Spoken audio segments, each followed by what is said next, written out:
Supreme Court, haharangin nga ba ang impeachment trial ni Bibi Sara Duterte? Naku po, sana. Hindi ko, kasi meron tayong mga kababayan na nagpetition sa Supreme Court na harangin po itong impeachment trial ni Bibi Sara Duterte dahil illegal at hindi dumaan sa tamang proseso. Itong mga kababayan natin ito yung mga bayani. Andiyan no, siyempre sa pangunguna ni Atty. Torion at may kasama siya lang political vlogger na nagngangalang Coach Oli at saka si Boss Dada at ang hindi nagising na si Banat Bay. Gago! Kasama po pala ako dyan sa petition na yan. Nagkataon lang po, hindi talaga ako pang umaga. Kaya sabi ko, Boss Dada, ikaw kayo at saka Coach Oli, kayo na lang bahala magrepresenta sa akin. Anyway, kung tayong tatlo nandyan, di tayo kakasya sa camera. Mabuting kayo na lang ang humarap. Di ba? Kayo naman ang photogenic o videogenic. Tayo po, panggulo lang ho tayo sa camera. O, di ba? Kaya eto, anyway, eto na nga po. So, meron ng pinai-issue o parang hinihingi po sa Supreme Court na ipatigil ho. Bigyan ng TRO itong impeachment. Bakit ho kaya? Ay, papaliwanag ko yan ni Atty. Torion. Mas mabuti pa. Ako po, nung sumama po ako dyan, akin pong inaral yan. Talagang sumakit ang ulo ko. Dahil sa mga English na nandyan. Pero inaral po natin yan. Na tama po ang ating panawagan na itigil po ang impeachment trial na ito dahil po ito'y hindi tama. Ito'y dumaan sa maling proseso. Hindi ho binigyan ng tsansa ang nasasakdal na si BP Sara Duterte na magbigay ng kanyang opinyon at magbigay ng kanyang depensa. Ika nga. Hindi ho binigyan. At pinabasa lang ho sa mga kongresista in 1 minute and 15 seconds yung ilang papel ng impeachment complaint. Kaya mga kababayan, ito'y wala hong kwenta sa totoo lang. Hindi ho dapat ito pinapansin dahil ito'y illegal ng kamera. Panoorin ho natin tong balitan to. This is a response yan, to kita nyo, walang tunog. Walang tunog sa akin. Hintay lang kasi Banat Bay. Hindi pa ako nagiging si Banat Bay. Ang bihira ka talaga, Banat Bay. Oo. Ito, mate ka sa iyo. Yan. Okay? Pasok. Atty. Torion. Isa pa.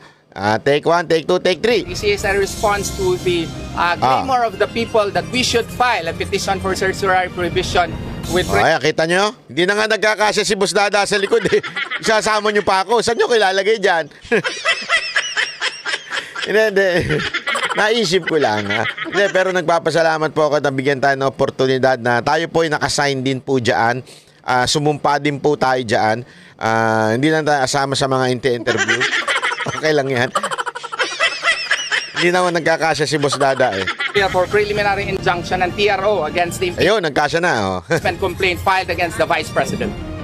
Dumulog kanina sa Korte Suprema ang ilang abogado upang hilingin ang pagpapawalang bisa sa impeachment complaint laban kay Vice President Sara Duterte.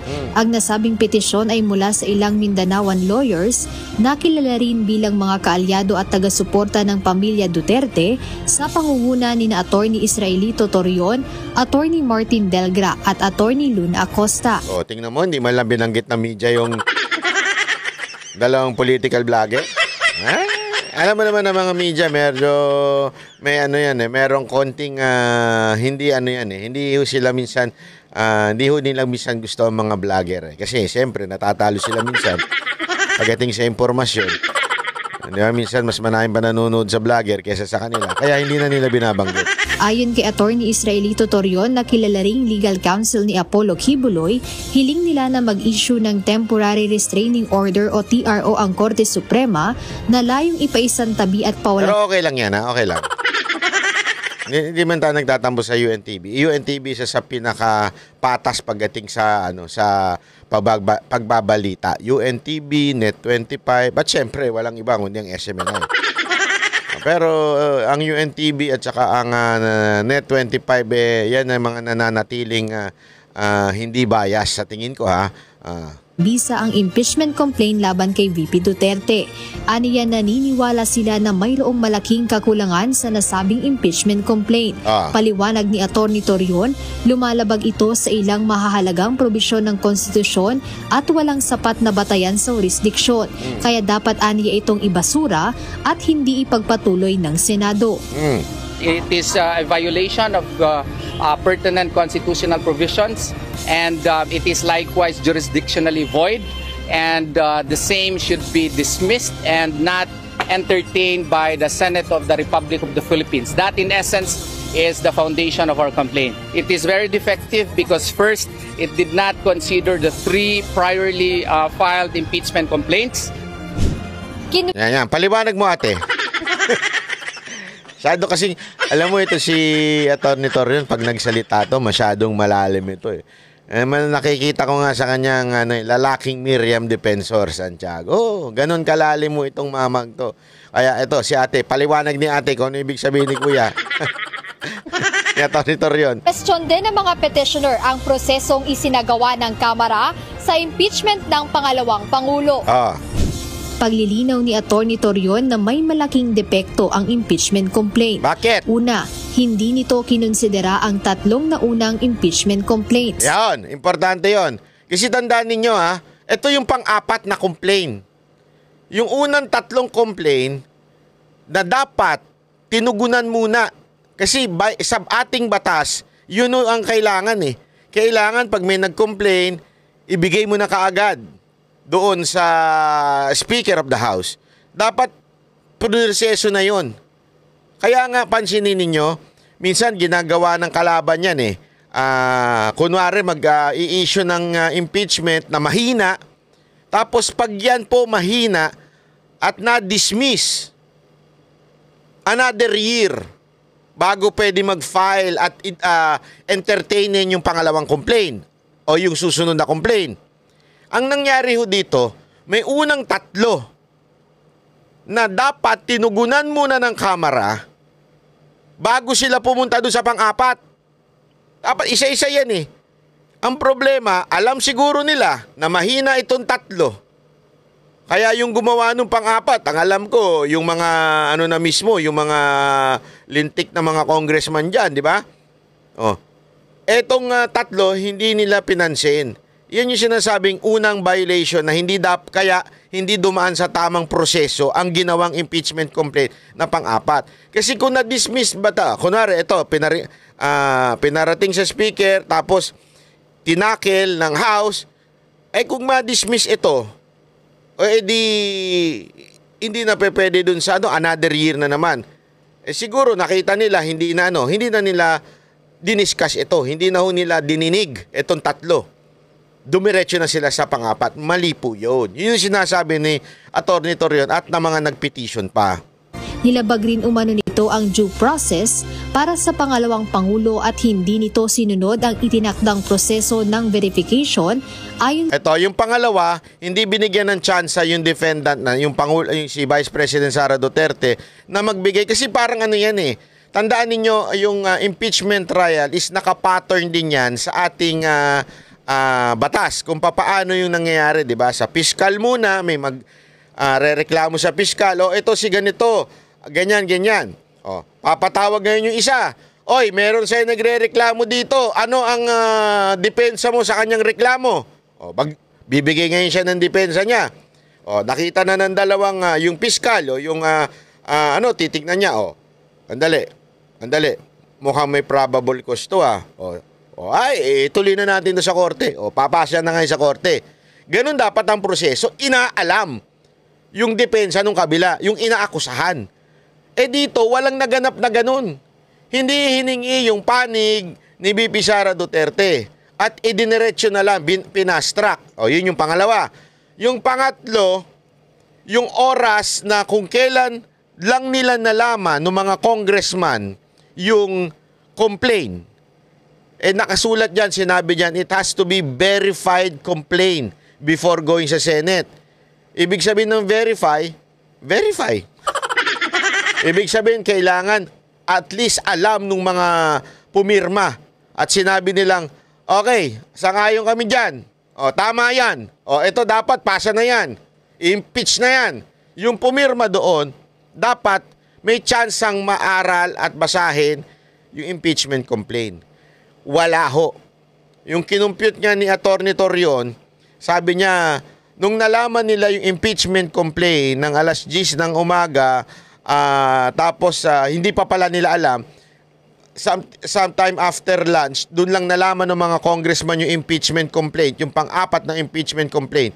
Doon lang nila nalaman, there were no time to read the entire impeachment complaint. Basta lang sila pumirma. Kaya nga doon natin masasabi, di ba, na tila totoo yung alleged 150 million na ibinigay sa mga congressman. This is an alleged na sinasabi.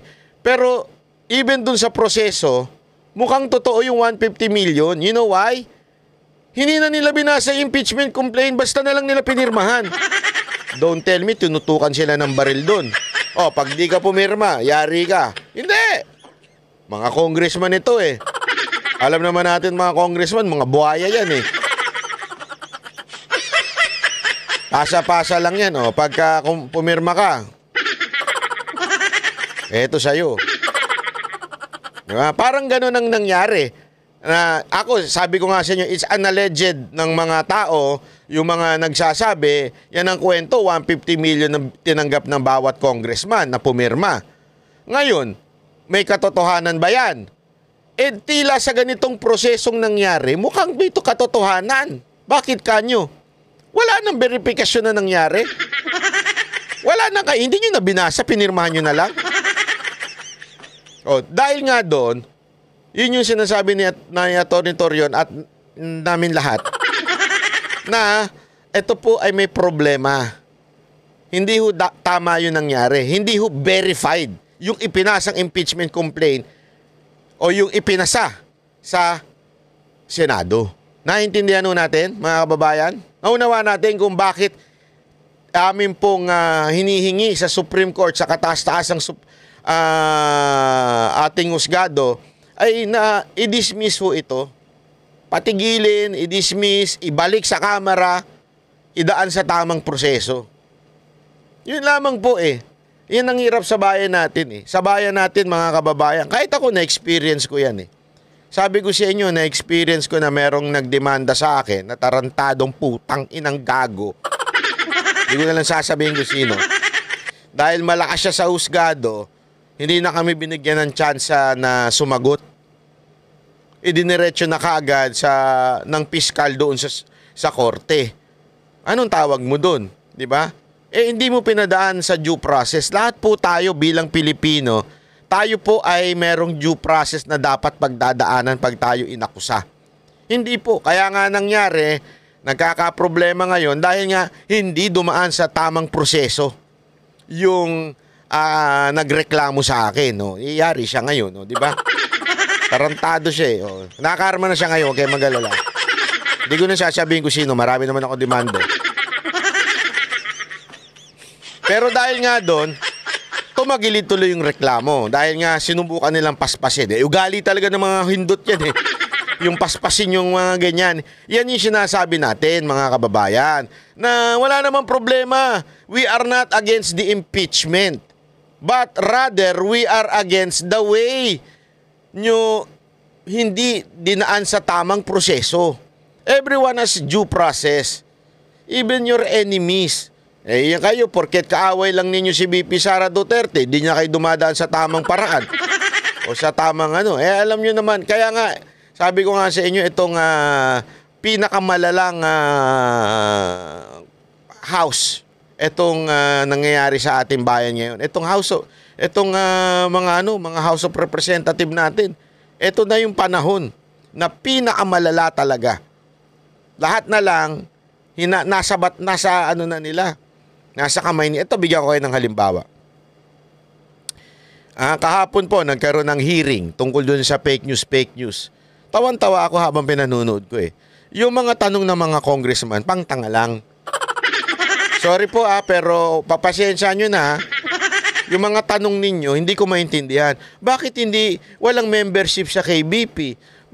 Bakit hindi nare-regulate ang Bakit nasasayang ang pondo ng ano? Barado nga ho yung isa dun eh. Bakit? Sabi ng KBP, ano na po, mawalang galang. Ang KBP po ay hindi ho nasa ilalim ng gobyerno. Kasi, ignorante. Tapos, hindi, dapat kasi ganito. Dapat ginagawa ang trabaho. Ganyan, ang mga hirit nyo, pambobo lang eh. Tapos, marami pa silang sinasabi na kesyo doon sa nagbabayad ba ng tax yan? Hindi nyo ba alam na, excuse me po, lahat po ng YouTuber, automatic, kinakaltas ang tax. Meron po kaming tax na binabayaran sa Amerika. Kasi nga, American company ang Google. Ano na kagad yun? Matik na yung babawas sa'yo. Meron kami nun. Sana ho, nag-research man lang kayo. Pakikialaman ninyo yung sahod namin, pambihira kayo, hindi naman kami nasa gobyerno eh. Anong pakialam nyo kung kumikita kami? Hindi, eto, I'm speaking for all the vloggers, whether Tadso, Pinklawan, wala kayong pakialam. Bakit? Hindi nyo pera ito. Pera namin to. Pati pera namin gusto ninyong kunin. Kinuha nyo na nga yung pera ng bayan natin. Pati ba naman pera namin? Gusto nyo pa? Pinaghirapan namin ito. Bakit ninyo kukunin? Bakit ninyo sasabihin na, tingnan natin yan kung tama ba yung sahod? Anong pakialam ninyo? Honestly, anong pakialam ninyo sa amin? Sahod namin to eh. Pinagtrabahuan namin to. Tapos kami yung nagbabayad ng tax. Meron tayong tinatawag na income tax. May kanya-kanya tayong binabayaran. Bakit kailangan nyo? Ba't kayo kaya? Yan ang hirap sa inyo eh. Gusto ninyong buksan yung aming publicly. Ilantad ang sahod na nakukuha namin. Sir, that's for our protection. Naintindihan nyo? Hindi nga kami pumasok sa public office kasi ayaw namin na malalaman ng tao magkano sinasahod namin. Bakit? Bakit ayaw nyo? Bakit ayaw nyo? Nagagaling ba sa pogo? Hindi. Ayaw namin. Malalaman kung magkano kinikita. Kung hold upin ako, ransakin ako, abangan ako. Ito pala si ganito kinikita. Diba? Paano na yung mga scholar na pinag-aaral namin? Biro lang yan, biro lang. Paano na yung mga scholar na pinag-aaral namin? Sabi, ganun pala kinikita niya. Tama, mali. Gago! Kayo talaga. Mali yan eh. Mali. Bakit ko napasok yun? Kasi nga ganito ito mga congressman natin. Hindi ko alam kung ano nasa hulog ni. Talagang sabit-sabit na ho kayo. Tapos magbibintangan ninyo na pogo, ano ba isa? Drug lord. Sabi ko nga sa inyo, kami ho mga banateros, particular na kami banateros, kahit anong drug test ang daanan natin. Tara. Ang sigurado kung makikita nyo sa dugo namin, high blood, cholesterol. Ganon. Pero, kasi drug money daw, yung mapaganyan-ganyan pa sila. Pogo, against kami dyan. Kami nga lang ang vlogger na, kami mga Duterte supporter, ang karamihan sa, wala akong alam na sumusuporta sa gambling, na Duterte supporter, siguro yung mga iba, ang ibang mga loan shark, yung mga hiwalay. Pero yung kami talaga magkakakilala, wala sa amin na nagpo-promote ng gambling. Dahil we are against all form of gambling, especially yung online. Nakakasira ng buhay yan. Tapos sasabihin nyo, para lang ano nyo na yung kinikita namin. Hindi pa ba kayo happy na kinukulimbat ninyo ang pera ng taong bayan? Gusto nyo pati pera ng mga vlogger kunin nyo? Di umano. Diba? Kasi ayan na naman yung, kung matapang kayo, bakit di kayo pumunta dito? Kung matapang din kayo, lumabas kayo dyan.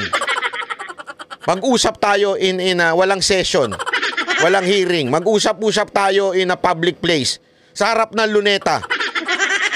Hindi gusto ninyo. Eto. May hamon ako sa inyo. Lahat ng mga congressman. Gusto ninyo, di ba, yung parang sinasabi nyo, ang tapang-tapang nyo. O punta kayo dito nang malaman ninyo immune kayo eh. Tapos pwede nyo kami ipakontempt eh. Nang walang dahilan. Masasabihin nyo lang, you're lying. Even if hindi nyo tama yung sinasabi namin, basta hindi nyo gusto, ipapakontempt nyo. O, gusto nyo ng neutral ground? Tara, sa Luneta tayong lahat. Walang hearing ha, walang session. Luneta tayo, mag-usap tayong lahat. Magdebate tayong lahat doon. O. Pambira eh, sasabihin nyo, matapang nga kayo pag gusto nyo, mag-aaya kayo sa loob ng bahay ninyo. Pasok! Tuloy natin itong TR na to. Sa konstitusyon. If the 3 complaints were entertained, included in the order of business within 10 session days, and included within 3 session days in the Committee of Justice, referred to the Committee of Justice, then the 1-year bar rule would have operated, and the 4th impeachment complaint should not have been legally entertained. Sana naintindihan ng mga media yun, ano? Feeling ko yung mga media nga eh. Google din, gamit na. Kung ayaw ninyo mag-Google, mag-chat GPT na rin kayo. Ipasa nyo yung sa chat GPT yung yung papel na malamang nabigyan naman kayo eh. Samantala, iginiit naman ng isa sa House Prosecutor. Tapos ang sasagot, itong hindi abogado. Abogado ba to? Hindi ko sure ha. Hindi ko sure kung abogado ito eh. Pero itong bagitong to na walang alam, itong pasasagutin nyo.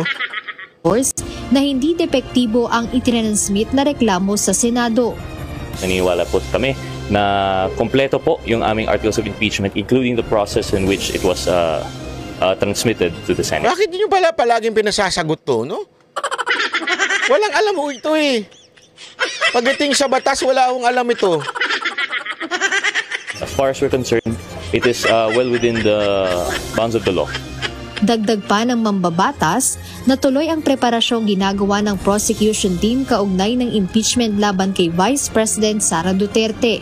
Kinundena naman ng Makabayan Bloc sa Kamara ang anilay desperadong hakbang ng Vice Presidente para hadlangan ang hustisya. Hoy! Makatae Black! Walang kaalam-alam si VP Sara Duterte dito. Mga gunggong. Kami-kami lang to. At si Atty. Torion. Ano sinasabi ninyong may alam si VP, hakbang ni VP Sara Duterte to para tingin? Alam mo si VP Sara Duterte, walang ugaling ganito. Maniwala ka sa akin. Si VP Sara Duterte, sigurado nga ako, baka ayaw niya pa ito eh. Ako, nagdalawang isip pa nga ako kung sasali ako dyan o hindi. Kasi iniisip ko, baka ayaw ni VP Sara Duterte ito. Baka sabihin niya, huwag nyo nang pigilan yan, okay lang yan, hayaan nyo na yan. Oh, wala akong kaalam-alam si VP Sara Duterte. Kami lang kami nila Atty. Torion, at kami lang nila Coach Oli, Atty. Delgra. Wala akong kaalam-alam ang ibang kita nyo gulatan ito. Kami lamang po ito kasi nga napag-usapan namin, napagkwentuhan namin na mali yung proseso. Itama lang natin yung proseso. Hindi yung gayaan. Mali yan eh. Ang laking katarantaduhan yan eh. Iwasan ang pananagutan sa pamamagitan ng kanilang petisyon sa Korte Suprema na naglalayong ihinto ang impeachment proceedings. Jed Neresina, UNTV News and Rescue. Ayan. So, napakalinaw, napaka-importante ho niya mga kababayan. Na sana ho, atin pong maunawaan at maano ho natin yan, maintindihan. Ulitin po natin ha, para sa kaalaman ng iba dyan ha, hindi po tayo against sa impeachment. We are just saying that the due process hindi nasunod. So therefore, if hindi nasunod ang due process, it is illegal transmitting sa Senado. Okay? We are questioning the due process. Ulitin natin, we are questioning the due process. Dapat tama lamang. Kasi or else, sabi nga ni Atty. Torion, para na nabababoy na ho yung ating legal system pagkagayaan, di ba? Mali na ho. Mali na ho yung nangyayaring legal. Alam mo, yan ang katotohanan na ngayon eh. Yan ang malungkot na katotohanan na nangyayari sa bayan natin. Marami ho sa ating pangyayari, lalong-lalo na when it involves yung Congress at saka si Torre. Hindi na talaga dumadaan sa tamang proseso. Yun ho ang katotohanan ho dyan. Kaya mga kababayan, sana naman, talagang ano na natin to, dinggin ho ng ating Supreme Court.